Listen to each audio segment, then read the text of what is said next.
Staying late for school was a norm for me. Whether it was basketball practice or extra study hours in the library, my schedule usually had me leaving the campus when the sun had long set. However, the events of one chilly winter evening turned this routine into a horrifying memory. I had been engrossed in my history project in the school library, my focus on the books spread out in front of me. As the night grew deeper, the librarian finally asked me to wrap up, her tired eyes reflecting the late hour. I hastily packed up my things, offered her a brief smile, and exited the library, the last one out. The usually bustling hallways were empty, the classrooms on either side dark and silent. The only light was from the overhead fixtures, casting long shadows that seemed to stretch and twist as I walked. Approaching the science wing, I heard a faint sound that stopped me in my tracks. It was the clinking of glass, like beakers being moved around. My heartbeat quickened. Who could be in the lab at this hour? As I neared, I peeked through the narrow window in the door. The lab was bathed in the harsh glow of the fluorescent lights. And there, hunched over one of the lab tables, was a man I didn't recognize. He was of a towering height, swathed in a long, weather-worn trench coat, its color indistinguishable in the sterile laboratory lighting. His unkempt hair, a chaotic tumble of dark curls, spilled from beneath the brim of a faded baseball cap pulled low over his face. His hands, protruding from fingerless gloves, were stained and calloused. I knew I should go and alert someone, but my legs felt frozen in place. As I was about to pull away, the man suddenly lifted his head. I gasped.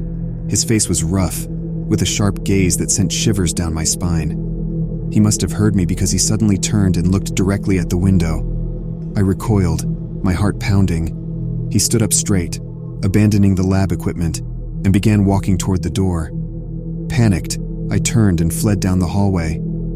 I could hear the door of the lab opening behind me, the man's heavy footsteps echoing in the silent corridors. I dared not look back. My only thought was to get out of the building as fast as possible. My breath came out in ragged gasps as I reached the main entrance. I threw the door open, the icy wind whipping at my face. Without looking back, I sprinted to my bike, unlocked it, and pedaled away, the school's ominous silhouette disappearing behind me. I reported the incident to the school the next day. The police were called, but they found no trace of the stranger. They did, however, find a collection of stolen lab equipment piled on the lab table. The memory of that night still haunts me. Walking through the hallways, I can't help but feel a lingering sense of unease, each shadow seeming more ominous than before. I can't shake off the image of the stranger in the science wing.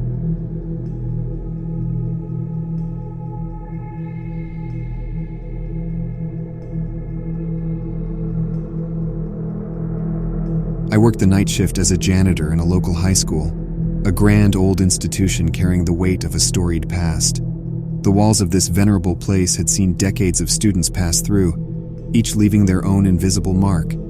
It was a job I found comforting. That is, until one peculiar night. My shift began as it always did.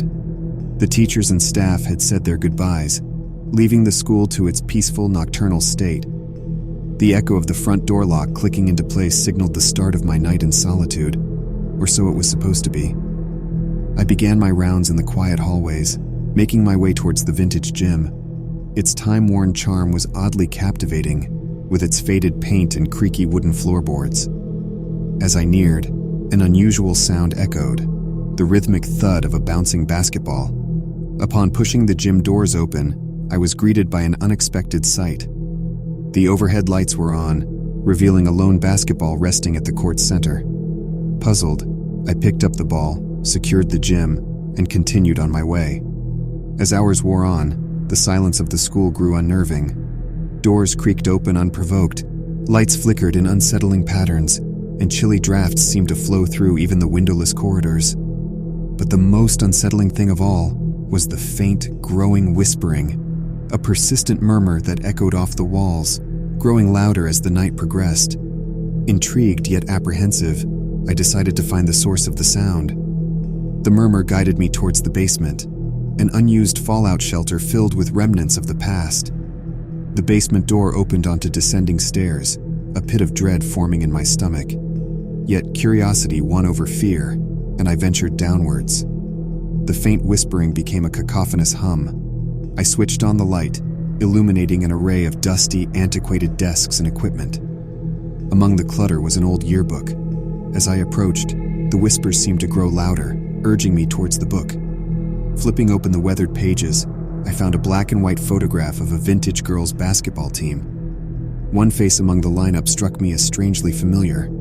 I realized with a shiver, it was the same face I had seen in the school's archives earlier that day, a girl who'd disappeared without a trace decades ago. The puzzle pieces clicked into place, chilling me to the bone. The girl, the basketball, the lights. Was I experiencing her spectral presence? Just as this realization struck, the whispering stopped. The basement was suddenly eerily silent. Then a single, clear voice echoed through the space. "Help me!" it pleaded. The voice was undeniably that of a terrified girl. Fear surged through me, and I dropped the yearbook, its thud swallowed by the darkness as the lights abruptly went out. Heart pounding, I stumbled up the stairs, the return of the whispering echoing behind me, growing louder and more frenzied. Back in the hallways, I raced to collect my belongings. The school, once a comforting place of solitude, now seemed ominous and haunted. I ran to the main entrance, unlocked the door, and escaped into the quiet, reassuring embrace of the night. I've never returned to that school. The echoes of its haunted past had found a voice, and I could only hope that the lost spirit eventually finds peace.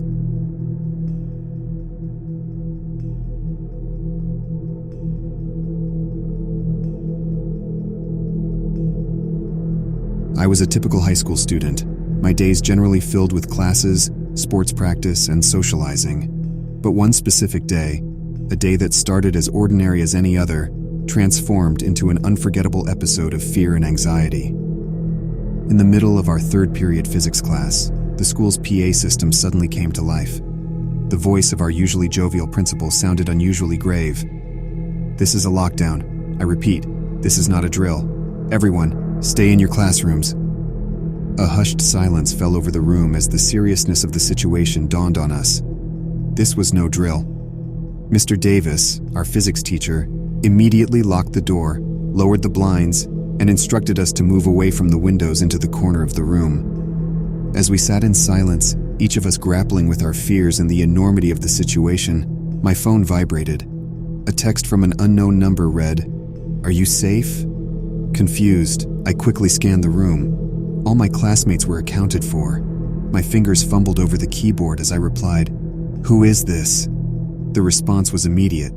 "That's not important. Are you safe?" A chill ran down my spine, the words on the screen blurring slightly as my heart rate increased.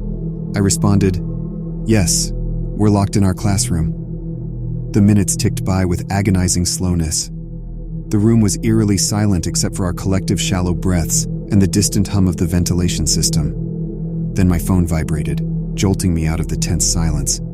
"Good to know." Just as I was about to show the message to Mr. Davis, a distant, muffled bang echoed through the building. It was followed by the sound of hurried footsteps down the hallway. Mr. Davis gestured for us to be quiet and stay still. The footsteps grew louder, finally stopping right outside our door. The doorknob rattled, but the lock held. The footsteps then moved away, but the fear and tension in the room remained high. Moments later, the PA system crackled again, but this time it was the voice of the school's security officer. "The lockdown continues. Please remain in your classrooms. The police are on site." As we sat waiting for more information, my phone vibrated again.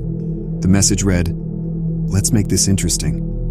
The unknown number continued to send taunting messages, heightening our fear and the sense of an impending threat. The rest of the day turned into an endurance test as we remained confined in our classroom. The intermittent messages from the intruder serving as a stark reminder of the danger outside. The police eventually conducted a room-to-room search and evacuated us. The intruder was never found in the school, and the source of the messages was never identified.